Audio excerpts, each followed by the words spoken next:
শহরে কমে যাচ্ছে দিন দিন গাছপালা, যার জন্য দিন দিন তাপমাত্রাও বৃদ্ধি পাচ্ছে। তাই মানুষের মনে সবুজ সচেতনতা বোধ ফিরিয়ে আনার লক্ষ্যে শহরে বাগান নামে একটি ফেসবুক গ্রুপ এক কথায় সবুজ বিপ্লব ঘটিয়ে চলেছে উত্তর 24 পরগনা জেলা জুড়ে। সবুজকে ফিরিয়ে আনতে তাই তাদের উদ্যোগে প্রতি মাসে বিভিন্ন জায়গায় নানান সেমিনারের মাধ্যমে যেমন গাছ লাগানোর কথা বলেন, তেমনি উপস্থিত প্রত্যেকের হাতে গাছের চারাও তুলে দেন তারা। রবিবার সেই রকমই এক অনুষ্ঠান আয়োজন হলো বারাসত গার্লস হাই স্কুলে।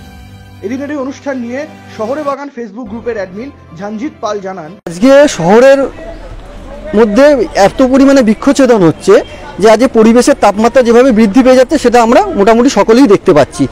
তো আমরা চেষ্টা করছি শহরের বাগান ফেসবুক গ্রুপের মাধ্যমে যে মানুষের মধ্যে সবুজ সচেতন বোধটাকে জাগিয়ে তোলা, যাতে মানুষ আরও বেশি করে গাছ লাগায় এবং পরিবেশ সম্পর্কে আরও বেশি করে সচেতন হয়।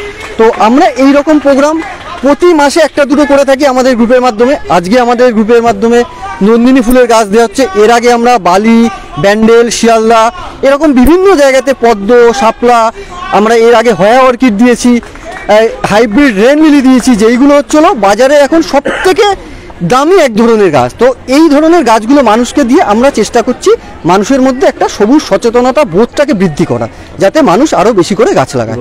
কৌশিক সেনগুপ্ত, সাহিল চক্রবর্তী রিপোর্ট, নজরে বাংলা।